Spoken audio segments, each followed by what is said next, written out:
Hello दोस्तों, स्वागत है आपका आपके प्यारे चैनल कॉन्सेप्ट टू साइंस पर। मेरा नाम है निकेत और आज के इस वीडियो में एक तरफ से खत्म करने वाले हैं व्हीटस्टोन ब्रिज को एकदम सिंपल वे में समझेंगे।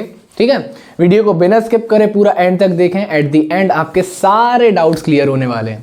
ठीक है, तो देखिए, व्हीटस्टोन एक साइंटिस्ट का नाम था, इंग्लैंड के साइंटिस्ट थे जिन्होंने हमें एक 5 रेजिस्टर्स का अरेंजमेंट बताया जो कि हमारे क्या काम आता है, अननोन रेजिस्टेंस की वैल्यू फाइंड करने। मान के चलिए हमें कोई रेजिस्टेंस पड़ा हुआ मिल जाए, हमें उसकी वैल्यू नहीं मालूम है, तो ये 1 2 3 रेजिस्टेंस की वैल्यू जानते हुए हम यहाँ पर अननोन रेजिस्टेंस को फिट करेंगे और इस अरेंजमेंट को ऐसा सेट करेंगे कि हमें एक फॉर्मूला, ये P/Q=R/S जो फॉर्मूला है ना, इसमें S की वैल्यू निकल आएगी।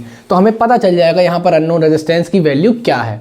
ठीक है, तो व्हीटस्टोन ब्रिज कोई डिवाइस नहीं है, ये एक अरेंजमेंट है जिसमें हम 5 रेजिस्टर्स का यूज करते हैं।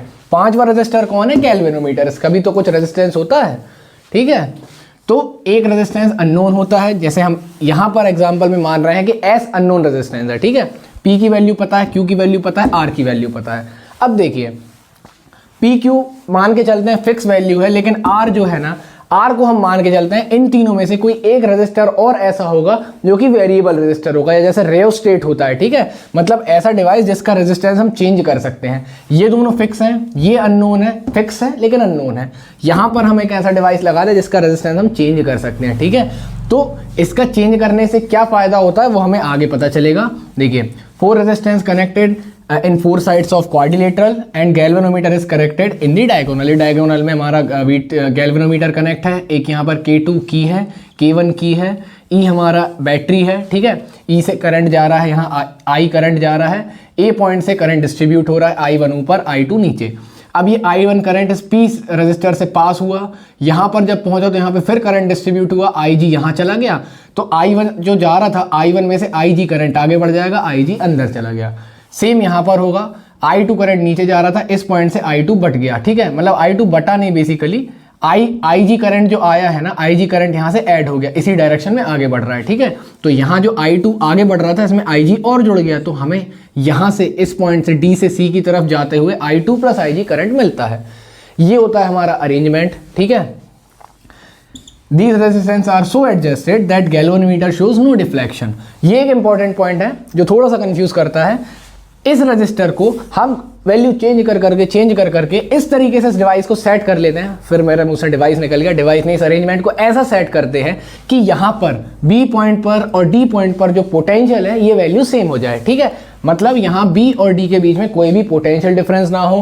पोटेंशियल डिफरेंस नहीं होगा तो फायदा क्या होगा कि B से D की तरफ कोई करंट ही फ्लो नहीं करेगा। ऐसे सिंपल शब्दों में हम बोलें कि रेजिस्टेंस को ऐसा एडजस्ट कर दिया जाता है कि गैल्वेनोमीटर से कोई करंट ही पास ना हो, या जो IG जा रहा है, IG इसकी वैल्यू हो जाए 0। ठीक है, I से कोई मतलब G से कोई करंट ही पास नहीं हो रहा है, तो इस कंडीशन को हम बोलते हैं equilibrium condition of the bridge. ठीक है, जब हमारा गैल्वेनोमीटर कोई भी डिफ्लेक्शन शो नहीं करता है, मतलब यहाँ से करंट जा रहा है, करंट सभी रास्तों से पास हो रहा है, लेकिन गैल्वेनोमीटर कोई डिफ्लेक्शन शो नहीं कर रहा है, तो इस कंडीशन को हम बोलते हैं इक्विलिब्रियम कंडीशन ऑफ ब्रिज। ठीक है, और यहाँ पर इस सर्किट को हम ब्रिज सर्किट क्यों बोलते हैं? क्योंकि देखिए, यहाँ पर इस पॉइंट और इस पॉइंट के बीच में जो गैल्वेनोमीटर है एज अ ब्रिज काम कर रहा है। ठीक है, इसीलिए इस पूरे अरेंजमेंट को हम बोलते हैं व्हीटस्टोन ब्रिज, या साइंटिस्ट के नाम पर, या फिर ब्रिज सर्किट। ठीक है, आई होप ये सारे इंपॉर्टेंट पॉइंट्स क्लियर हो गए होंगे। हमने डायग्राम का अरेंजमेंट समझ लिया, हमने ये भी समझ लिया है कि इक्विलिब्रियम कंडीशन क्या होती है, जब B और D पॉइंट पर पोटेंशियल सेम होता है। पोटेंशियल सेम होगा तो यहाँ पर G से कोई करंट पास नहीं करेगा, करंट पास नहीं करेगा मतलब IG की वैल्यू मिलेगी 0।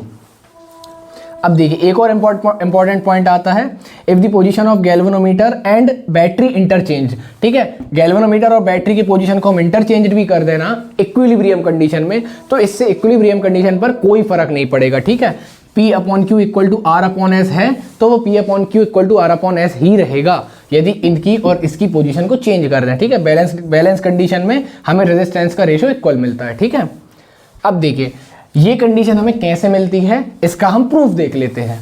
देखिए, हमने अपने लास्ट वीडियो में पढ़ लिया था किरचॉफ्स वोल्टेज लॉ, बहुत ही अच्छे से समझा था। अगर आपको उसमें कोई डाउट है, वीडियो नहीं देखा है, तो डिस्क्रिप्शन में लिंक मिल जाएगा, उससे ज़रूर चेकआउट करें, क्योंकि उसी प्रिंसिपल, उसी वोल्टेज लॉ पर व्हीटस्टोन ब्रिज बेस्ड है, 100% उसी पर काम करता है। ठीक है, उसमें हमने क्या देखा था कि क्लोज लूप में जो करंट फ्लो होता है क्लोज लूप में जो वोल्टेज का सम होता है वो 0 होता है। तो यहाँ से ए बी डी ए, ठीक है। फर्स्ट लूप लिया हमने ए बी डी ए, यहाँ से ए से I1 करंट जा रहा है, P रेजिस्टेंस से पास हो रहा है, तो यहाँ पर पोटेंशियल ड्रॉप कितना हो रहा है I1P। V is equal to क्या होता है IR, R की वैल्यू क्या है यहाँ पे, मतलब रेजिस्टेंस की वैल्यू क्या है P, करंट है I1, तो यहाँ पे I1P मिल गया हमको। प्लस साइन क्यों लेंगे, क्योंकि करंट की डायरेक्शन इसी डायरेक्शन में रेजिस्टेंस लगा ड्रॉप हो रहा है, तो यहाँ पर प्लस यहाँ पर माइनस, यहाँ से हम प्लस में I1P ले लेंगे।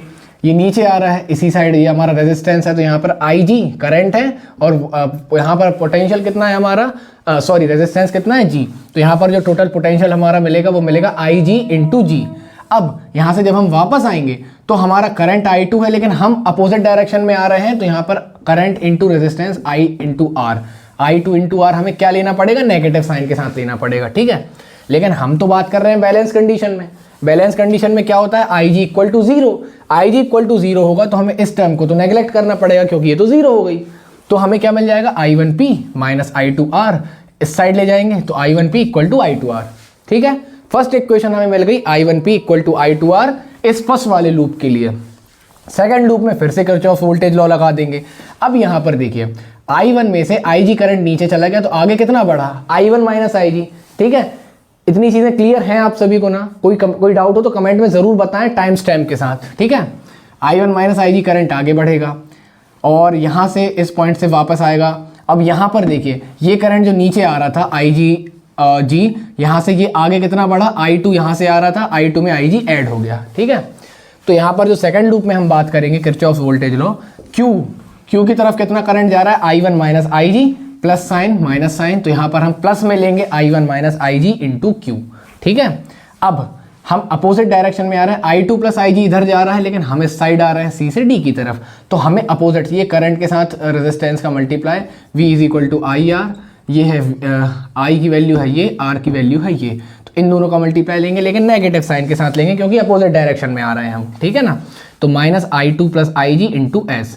अब फिर अपोजिट डायरेक्शन में जा रहे हैं, करंट नीचे आ रहा है, हम ऊपर जा रहे हैं, मतलब IG माइनस में आएगा और रेजिस्टेंस G मल्टीप्लाई में आएगा, ठीक है। यहाँ भी बैलेंस कंडीशन की बात हो रही है तो IG को हम करेंगे 0, तो I1Q is equal to I2S, I1Q is equal to I2S, same बात हो गई, मैंने दोबारा एक ही लाइन बोल दी है।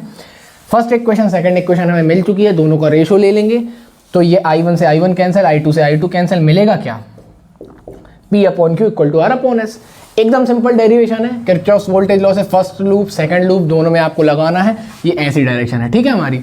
तो देखिए हमने बहुत ही सिंपल वे में सारे इंपॉर्टेंट पॉइंट समझ लिए किरचॉफ व्हीटस्टोन ब्रिज के, उसका डायग्राम समझ लिया, अरेंजमेंट कैसा होता है, ठीक है। और एक इंपॉर्टेंट पॉइंट्स भी समझा हमने यहाँ पर कि कोई इफेक्ट कब नहीं आएगा अगर आप इंटरचेंज कर देंगे तो, और डेरिवेशन भी देख लिया है।